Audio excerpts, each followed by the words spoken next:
réunion préparatoire du prochain sommet de l'Union africaine sur la sécurité maritime. Et puis la 3G sera bientôt disponible sur le réseau Move. Les abonnés disposant d'un smartphone pourront surfer à des débits donnant accès au contenu multimédia. Une bonne nouvelle annoncée ce mercredi par la ministre en charge de l'économie numérique. Voilà pour les titres de ce journal. Bonsoir à toutes et à tous.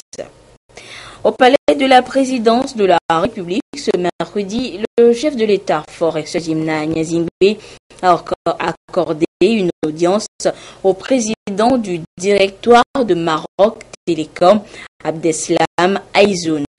Les échanges ont porté sur le programme d'investissement et l'évolution des projets réalisés par cette institution dans notre pays.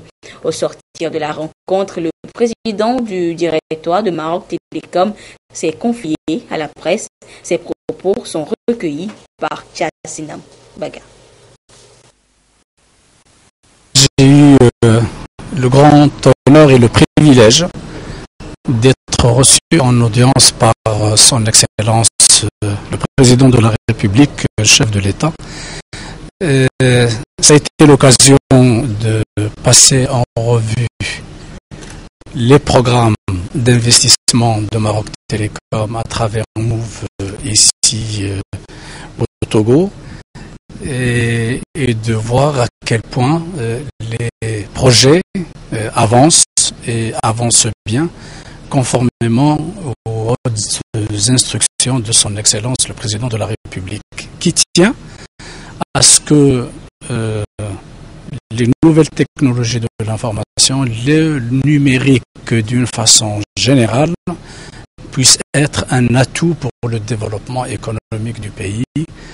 Et il a beaucoup insisté sur le fait que la jeunesse attend ces nouvelles technologies, le très haut débit notamment, qu'ils soient mobiles avec la 3G et demain la 4G, ou à travers le fixe porté par la fibre optique.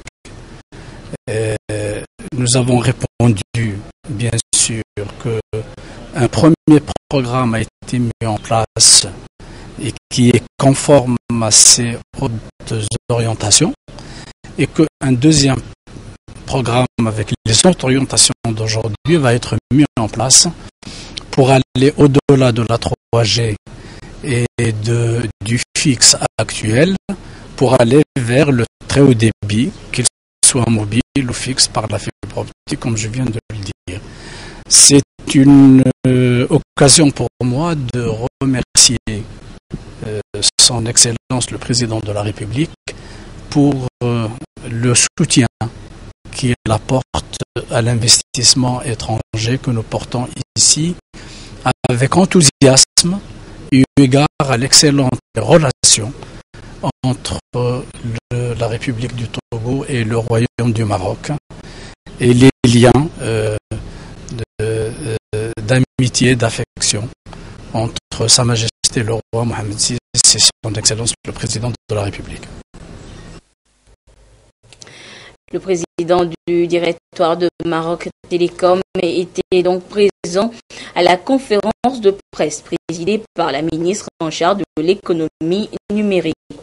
Madame Sina Lawson a informé les journalistes de l'obtention par Move Togo de la licence pour l'exploitation de la technologie 3G.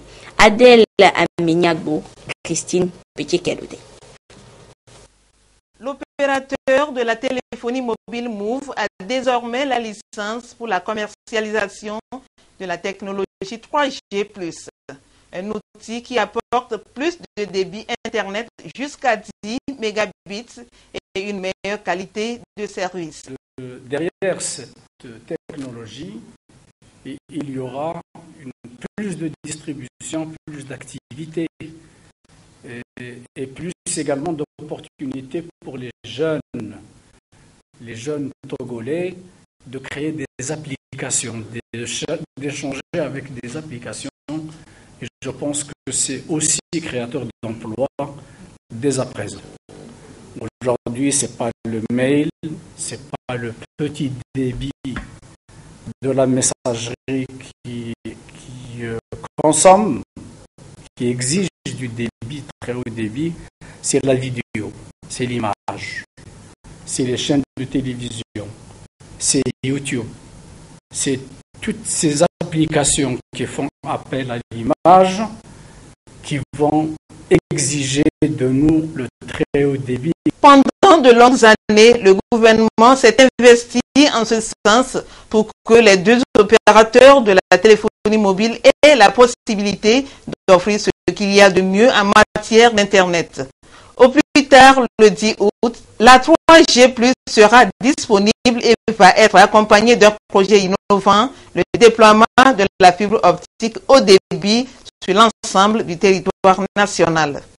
Donc, grande est ma joie de savoir qu'à partir de ce moment, les utilisateurs de l'Internet mobile pourront désormais avoir le choix entre les deux opérateurs pour la 3G.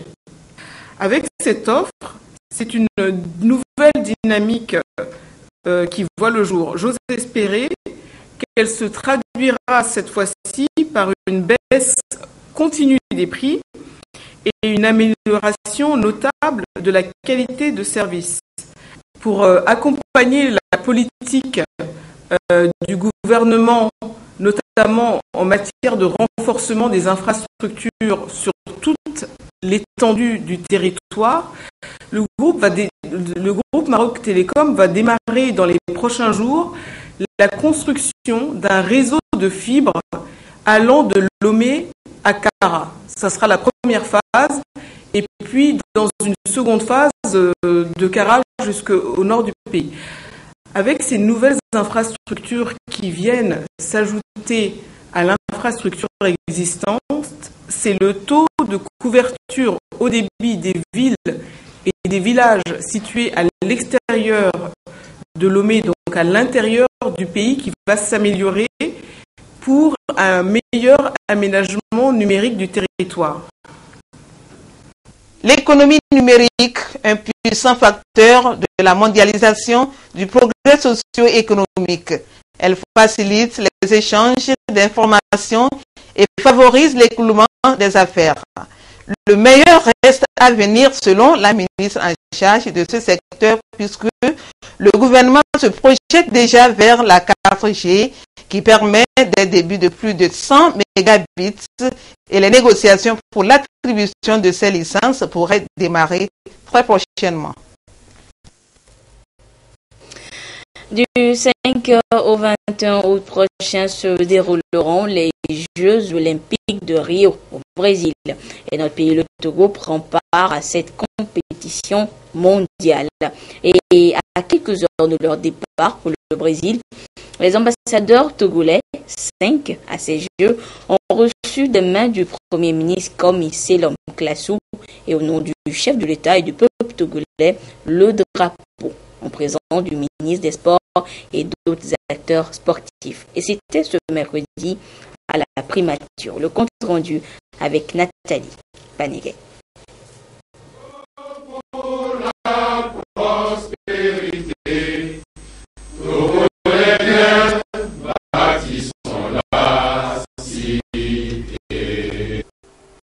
Ils sont 5 athlètes togolais au rendez-vous des Jeux olympiques de Rio du 5 au 21 août prochain.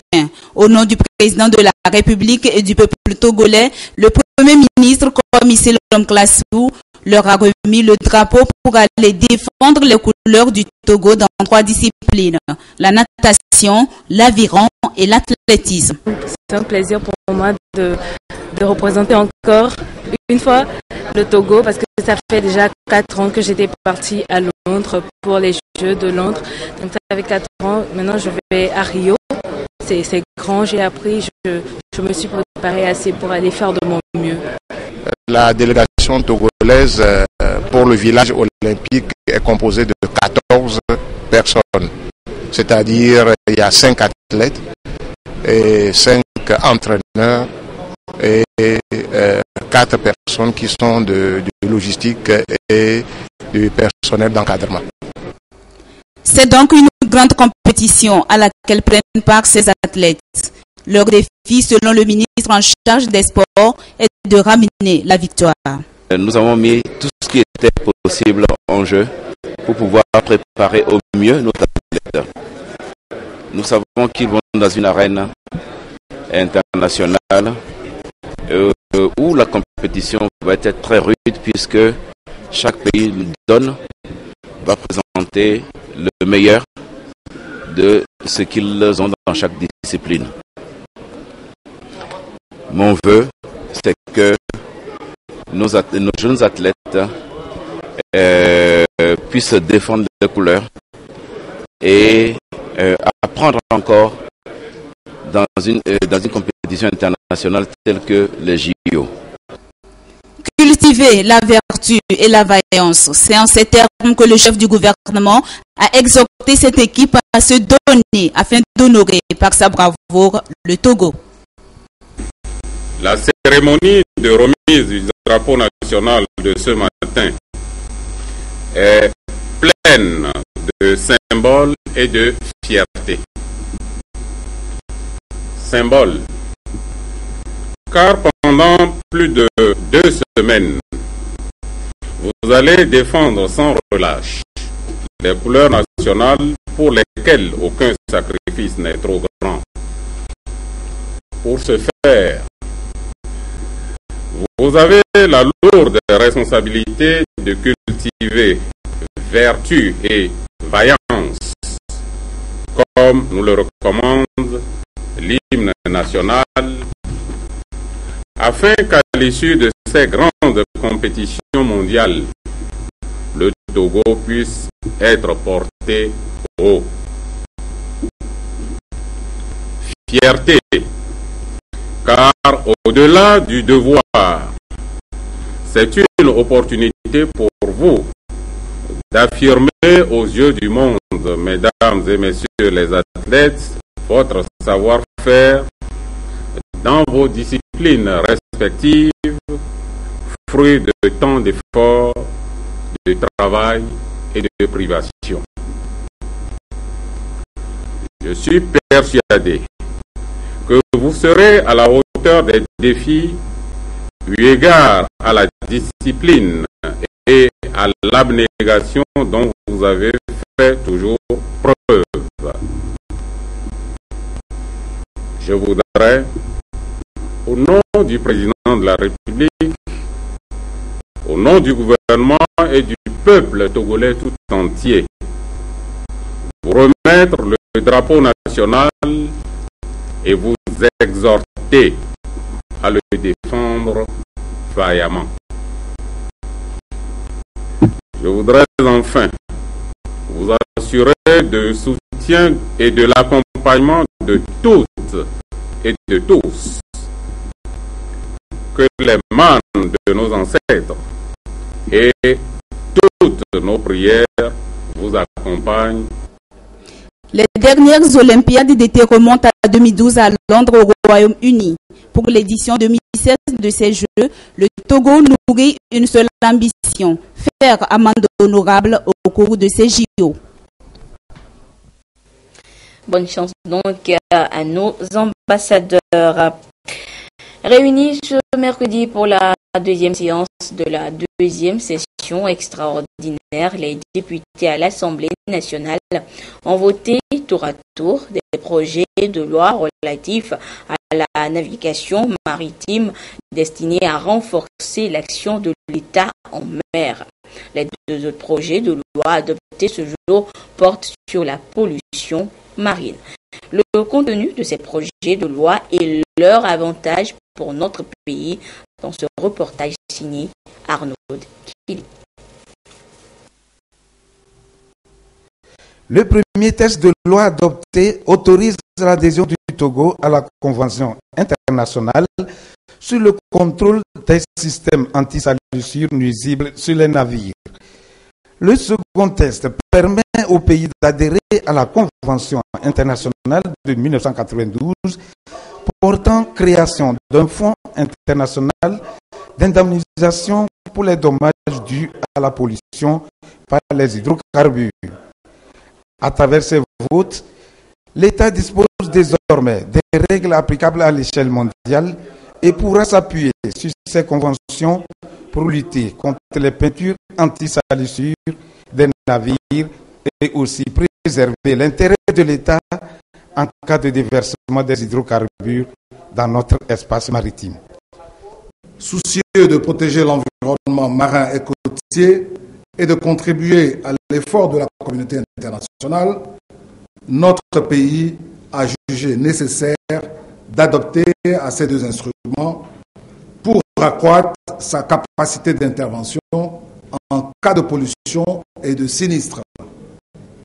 En autorisant l'adhésion du Togo à la Convention internationale sur le contrôle sur un navire de 1992 et à son protocole de 2003, vous donnez désormais à notre pays l'opportunité de bénéficier de l'appui de l'Organisation maritime internationale dans le domaine de la lutte contre les pollutions dues au déversement des peintures anti-fouling en mer et dans le domaine de la prise en charge des victimes en cas de déversement accidentel des hydrocarbures en mer.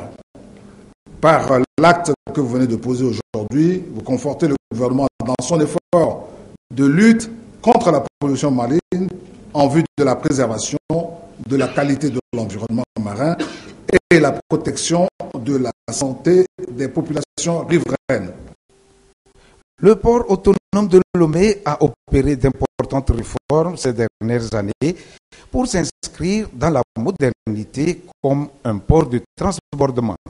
Eu égard au flux de transactions commerciales constatés au port autonome de Lomé, les risques de pollution des peintures anti-salissure des navires sont réels sur nos côtes. Ces substances qualifiées de TBT sont aussi nuisibles à la santé. C'est pourquoi la représentation nationale donne à l'exécutif la légitimité juridique pour maintenir l'environnement marin, la zone économique exclusive et le plateau continental exempt d'organismes aquatiques nuisibles et d'agents pathogènes. J'invite le ministère en charge de l'environnement à initier et coordonner des projets irrelatifs en vue de faire bénéficier des avantages qui en découlent pour notre pays. Après le vote de ces deux projets de loi, les députés se retrouveront jeudi pour l'examen en plénière de notre projet de loi relatif à la navigation maritime, en l'occurrence le Code de la marine marchande. Et restons toujours dans le secteur maritime avec cette interrogation à présent. Quelle stratégie pour venir à bout du terrorisme, des trafics en mer et créer un climat de sécurité dans le Sahel? Le sujet mobilise l'attention des experts des questions de paix et de sécurité maritime depuis ce matin à Lomé autour des consultations Afrique, Chine, États-Unis. Des assises organisées par le gouvernement togolais et ses partenaires pour passer en revue les questions de sécurité maritime dans le golfe de Guinée.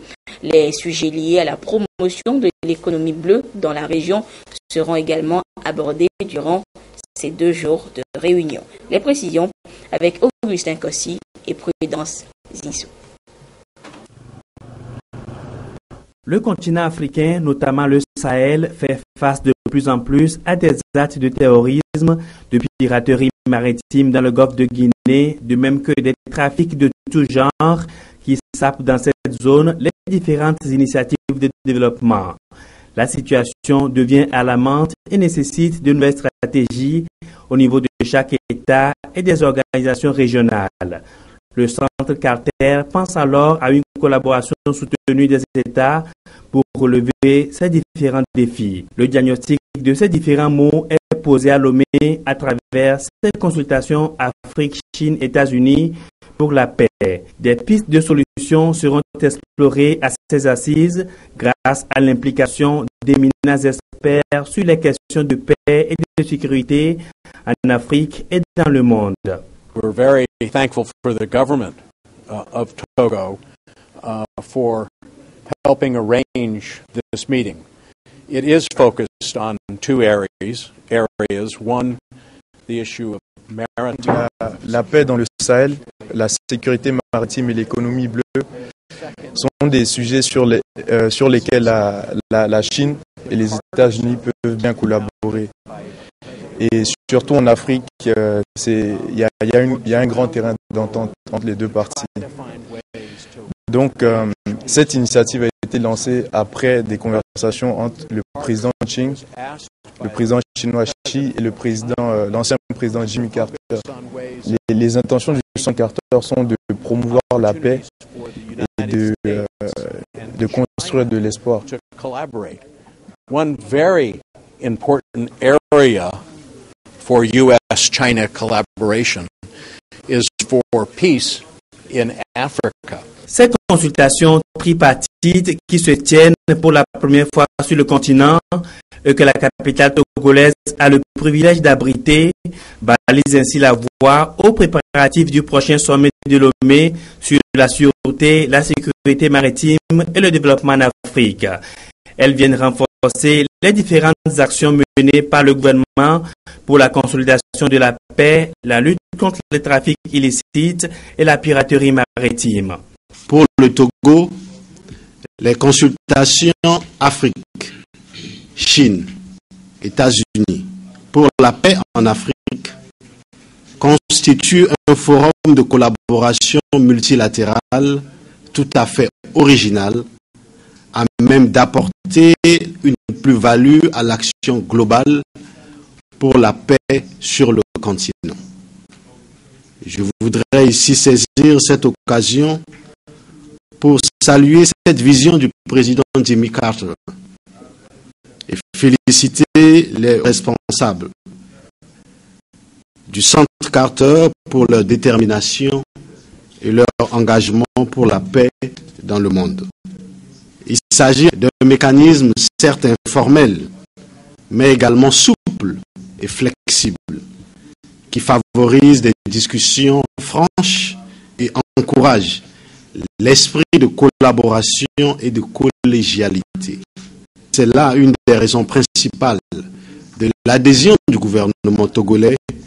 Il s'agit d'un mécanisme qui met au cœur de ses travaux la question de la sécurité maritime et son lien avec le développement.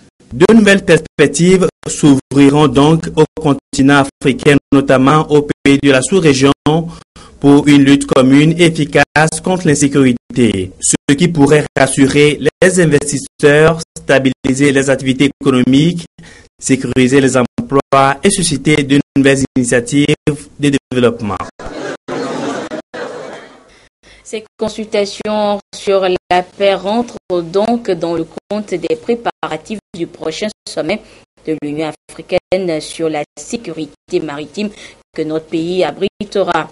Une réunion préparatoire donc pour identifier les domaines concrets de collaboration pour la lutte contre des pratiques telles que la piraterie maritime et les trafics de tout genre. Des explications dans ce dossier réalisé par Augustin Kossi et Prudence Zissou. Le golfe de Guinée est en proie à la piraterie maritime, à la pêche illégale et aux actes illicites de tout genre. Pour briser le cycle de violence et de l'insécurité sans cesse croissante, des actions concertées sont envisagées. Parmi elles, le sommet de l'Union africaine sur la sécurité, la sûreté maritime et le développement en Afrique, qu'abrite le Togo en octobre prochain, qui s'annonce déjà salutaire. Et les consultations Afrique, Chine, États-Unis sur la paix en Afrique se révèlent, selon les Nations Unies, comme un cadre propice pour identifier les domaines d'action prioritaires. Le Togo et l'Afrique sont en train de préparer le sommet de l'Union africaine sur la sécurité maritime. Et les Nations Unies va continuer de travailler avec les pays de l'Afrique pour faire face aux défis sécuritaires maritimes. Des réflexions seront partagées entre les experts chinois, américains et d'autres partenaires sur les questions sécuritaires d'intérêt commun pour une meilleure organisation du sommet de Lomé. Les thématiques qui ont été arrêtées, qui ont été décidées dans le cadre de ces consultations, cette thématique-là rejoignent pleinement l'objectif de notre conférence, à savoir la sécurité maritime, la promotion de l'économie bleue et la paix dans le Sahel. Donc je crois que c'est un avant-goût de notre conférence. Cela permettra aux participants togolais de s'outiller davantage et de mener des réflexions profondes qui vont être versées au dossier de la conférence que nous sommes en train d'organiser. Le sommet de l'Union africaine sur la sécurité, la sûreté maritime et le développement en Afrique, c'est le 15 octobre prochain. Plus de 4000 participants sont attendus. Il va aboutir à l'adoption d'une charte commune pour une harmonisation des réglementations sur la protection des espaces maritimes. Ce matin est ouverte à Lomé la première édition du Forum socio-économique de la diaspora, prévue pour 4 jours. Cette rencontre d'échange entre des Togolais de l'extérieur et d'ici veut susciter l'adhésion des premiers à l'émergence du Togo d'ici à 2030. Les précisions avec Emmanuel Adiaklo, Lucassi, Félix Mdacha. Nombreuses sont les initiatives qui attestent de l'apport considérable de la diaspora dans l'économie nationale du pays ces dernières années. À cette démarche s'invite le Forum socio-économique de la diaspora togolaise qui a sa première édition. Il se donne pour mission de faire du Togolais de l'étranger un véritable acteur du développement national à travers ses investissements dans le capital humain, par exemple. La valeur ajoutée de la diaspora, je peux dire qu'elle est importante et multiforme. À travers les transferts financiers que la diaspora fait, qui se chiffrent à plus de 200 milliards. 200 milliards, c'est quand même important. Et autour de 25% du budget national, 10% du PIB. Donc, c'est quand même une masse financière importante. Et malheureusement, cet important flux financier n'est pas dirigé vers des investissements productifs. Donc, voilà pour ce qui est, ce qu'on essaie de voir à travers les transferts financiers de la diaspora. Il y a également les appuis sociaux à travers les projets sociaux, que ce soit d'éducation, de santé et autres, dans lesquels la diaspora s'investit. Quand les besoins ou les problèmes de la diaspora sont énormes, donc il faut quand même différents acteurs pour pouvoir le faire. En appui aux efforts déjà entrepris, ce cadre innovant de dialogue et d'échange permanent entend œuvrer pour la professionnalisation des métiers, l'industrialisation en favorisant la fédération des actions de tous les acteurs au niveau de l'investissement privé, faire connaître aux Togolais de l'étranger les mesures concrètes prises par l'État pour les motiver à investir au pays. Cette activité est organisée par le Forum socio-économique de la diaspora FOSSED du Togo qui met en exergue les potentialités des Togolais de l'extérieur jusqu'au 30 juillet prochain. La femme sera une fois encore célébrée, cette fois le 31 juillet, journée de la femme africaine. Et la 54e édition de cette célébration vient d'être lancée à Thon dans le moyen mono par le ministre en charge de la promotion féminine avec un accent mis sur la sensibilisation sur les fistules obstétricales. Le compte rendu avec Yves Agbevivi. fille, épouse et mère, les femmes jouent un rôle non négligeable dans la société et pourtant, le respect de leurs droits n'est toujours pas effectif et la lutte doit donc continuer pour y arriver. La journée de la femme africaine est une des armes utilisées dans la dite lutte. La 54e célébration de cette journée dédiée à la femme a été lancée à Togo par la ministre en charge de la promotion de la femme, Madame Tchabinadi Koladi Nyenchare. Placée sous le thème « Santé de la femme et de la jeune fille, une priorité pour l'atteinte des objectifs du développement durable », le lancement de cette édition a mis un accent sur la fistule obstétricale dont les malades que sont les mères sont toujours rejetés. Nous avons fait savoir aux femmes surtout que la fistule obstétricale n'est pas une fatalité. Elle se guérit. En 2010, le 14 septembre exactement, le chef de l'État, son Excellence, M. Faure Zina Gnassingbé, avait lancé la campagne d'accélération de la réduction de la mortalité maternelle et néonatale. Et dans ce cadre, beaucoup de mesures et des actions ont été entreprises pour améliorer la santé de la femme. Et depuis lors, il y a déjà eu 8 campagnes de réparation de la fistule et environ 400 femmes ont été opérées et au moins 300 parmi elles ont été définitivement guéries et réinsérées au plan social et au plan économique.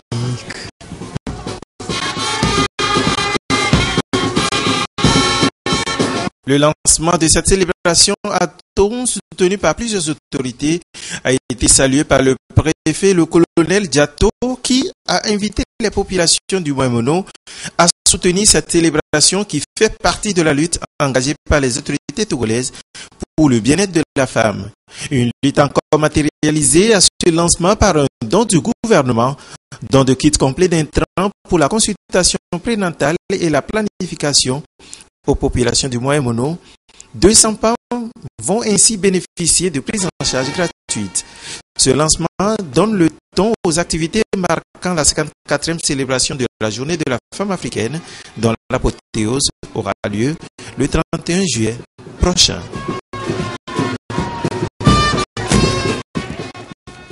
Et parlons également de l'actualité avec cette autre femme. Il s'agit de Hillary Clinton qui a été investie par les délégués démocrates candidate à la présidentielle. La première femme dans l'histoire du pays de l'oncle Sam a participé à la course à la Maison Blanche.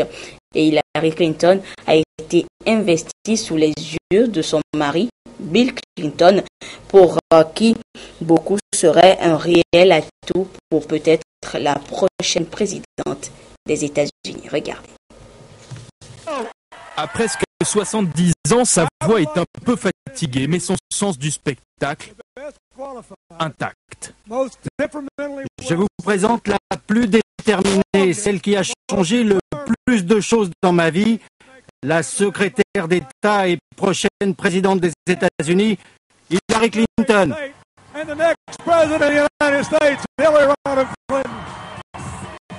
Bill Clinton déroule le tapis rouge à sa femme, soucieux de ne pas apparaître comme le candidat, mais bien comme l'époux de la candidate. Et la communication est parfaitement soignée, comme lorsqu'il s'affiche en grand-père idéal, semblant mener une retraite paisible comme des millions d'Américains à l'écart de la vie politique. Ce n'est plus ma place. Moi, je suis un grand-père comblé et je n'en veux à personne. Alors la question est posée. Bill Clinton est-il un atout pour Hillary dans la course à la Maison-Blanche? Quand lui sourit, elle a le visage fermé. Quand lui blague volontiers, elle elle est moins avenante. De son mari, Hillary tire donc une force, sa popularité. 56% d'opinion favorable auprès des Américains, bien plus que Bush et Obama, qui lui ont depuis succédé. Car son bilan économique est le plus faste qu'ait connu le pays depuis la Seconde Guerre mondiale. 22 millions d'emplois créés durant sa présidence entre 1993 et 2001, qui restera pour beaucoup le souvenir d'une période prospère et apaisée pour les États-Unis. Les Américains ont été traumatisés par le 11 septembre et par la crise économique de 2008. Les années Clinton, si l'on compare, seront donc pour eux des années sympas, où même républicains et démocrates arrivaient à discuter. La stratégie d'Hillary, c'est donc de capitaliser sur ces bons souvenirs tout en faisant oublier les plus mauvais. Mais les Américains, eux, n'ont jamais oublié les frasques de Bill Clinton. L'affaire Monica Lewinsky, du nom de l'ancienne maîtresse du président, hante encore aujourd'hui le plus célèbre couple américain. Et le sujet est surtout devenu l'angle d'attaque favori de Donald Trump, le candidat républicain, qui entend ainsi contrecarrer la campagne aux accents féministes d'Hillary Clinton. Elle est mariée à un homme qui, dans l'histoire de la politique, est celui qui s'est le plus mal comporté avec les femmes. Et Hillary, si vous regardez bien, s'est rendu complice de ces agissements en le soutenant à chaque fois. Hillary Clinton répond avec fermeté qu'elle n'est pas une femme sous influence, que sa présidence en cas de victoire ne sera pas le troisième mandat de son mari. C'est d'ailleurs tout l'enjeu de sa campagne, se servir de son atout mais ne pas tomber dans l'ombre de ce dernier, pour affirmer que dans la course à la Maison-Blanche, c'est bien elle et elle seule qui a les cartes en main. Retour en page nationale où la lutte contre les trafics de tout genre s'intensifie. En illustration, l'arrestation récente de trafiquants de drogue dans le Wawa. Le récit des faits avec Yves Agbevivi. 23 juillet 2016. Sur cette voie qui mène à la localité de Pété-Bénin, dans la préfecture de Wawa, et située à environ 3 heures de route d'Atakpamé, la police a intercepté ce poids lourd à une heure creuse, 3 heures du matin. Une fouille minutieuse du gros porteur soigneusement chargé de bois de chauffe révèle que le chargement visible en cachait un autre. Je lui ai demandé qu'est-ce qu'il a dans le véhicule. Il me dit il a chargé les boîtes de chauffe. J'ai dit sans problème, je vais aller vérifier, voir. Et c'est là, il a ouvert, j'ai vérifié. J'ai regardé sous les bois, j'ai vu des ballots. Ces ballots, je dis qu'est-ce qu'il y a dedans?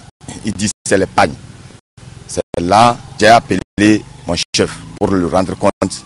Et le chef m'a donné des instructions de garer le véhicule et va envoyer une équipe. Mais la surprise sera encore plus grande quelques instants après l'ouverture des ballots. Des paquets épais de cannabis soigneusement emballés, plus de 3 tonnes de la dite drogue. Et dès que nous avons été saisis, nous avons rendu compte et nous sommes déplacés. Nous avons constaté que c'est un camion qui transportait du bois et il a soigneusement dissimulé des sacs contenant des pains de cannabis sous le bois de chauffe.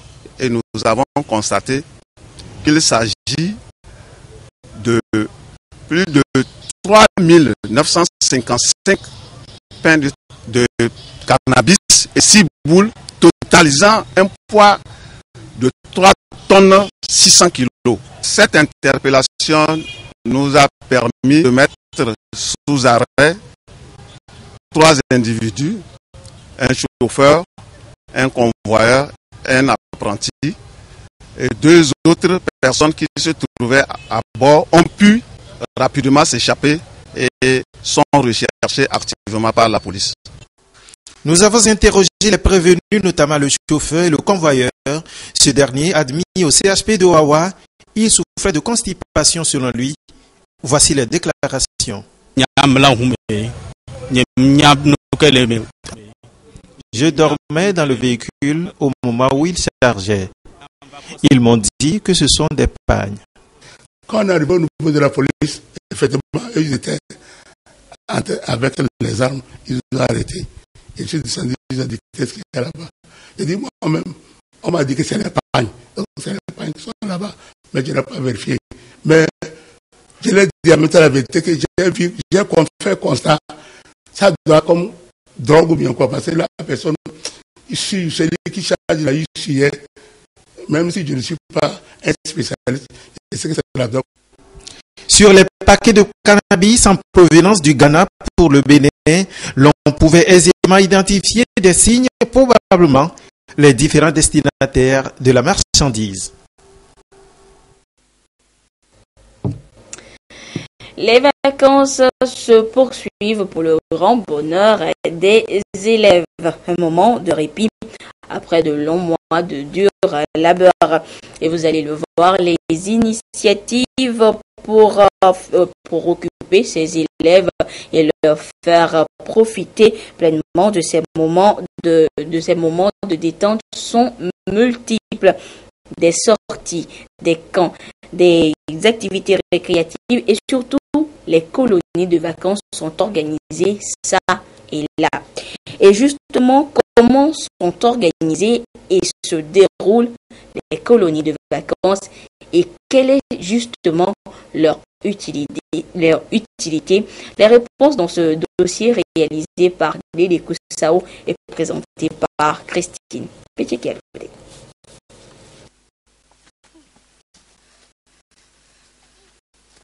Les vacances sont généralement les moments privilégiés de distraction, d'épanouissement et de découverte.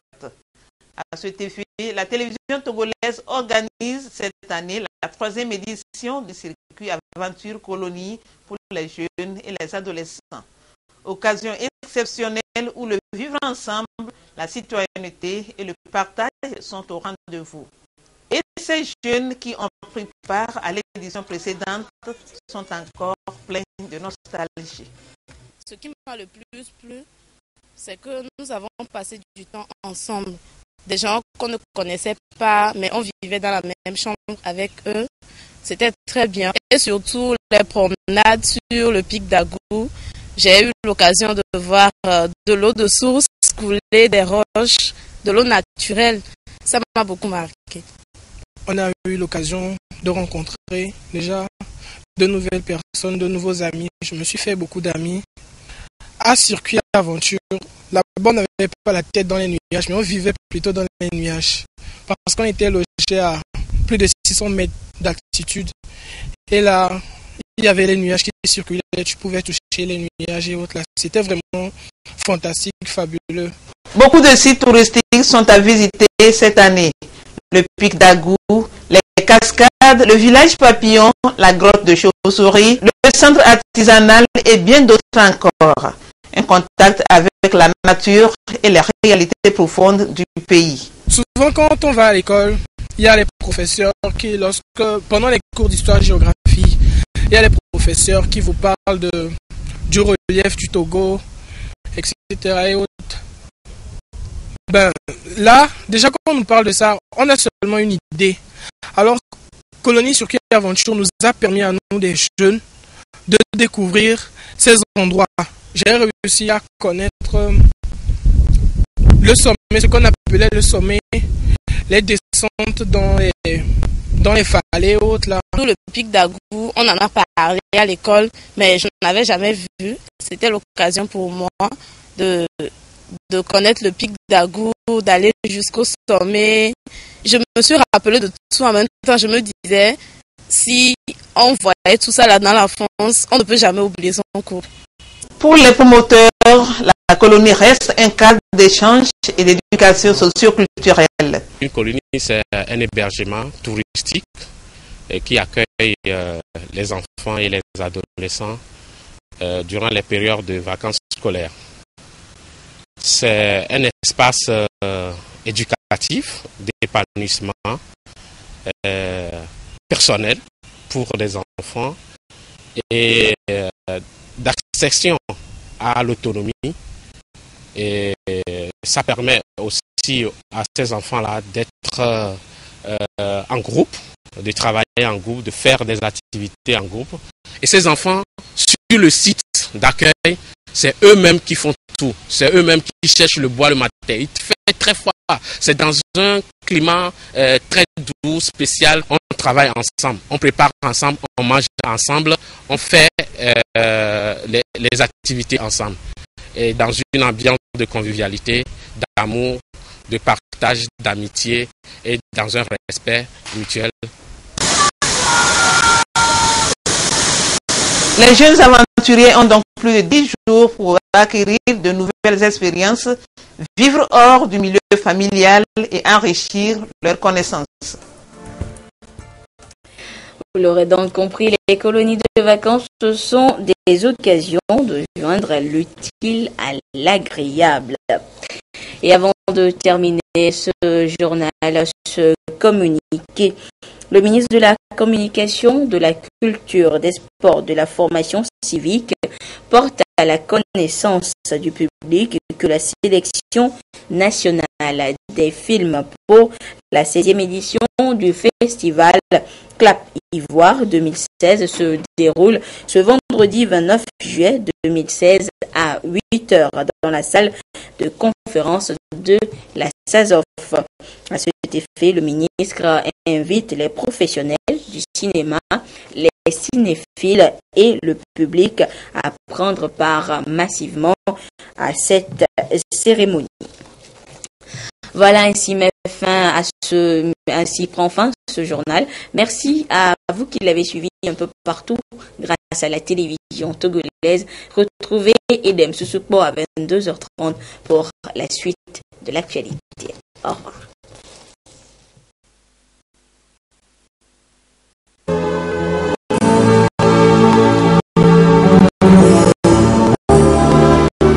Bonsoir et merci madame, monsieur de votre fidélité à la télévision togolaise. C'est l'heure de Météo Togo, un bonheur d'avoir ainsi une longueur d'avance sur le temps.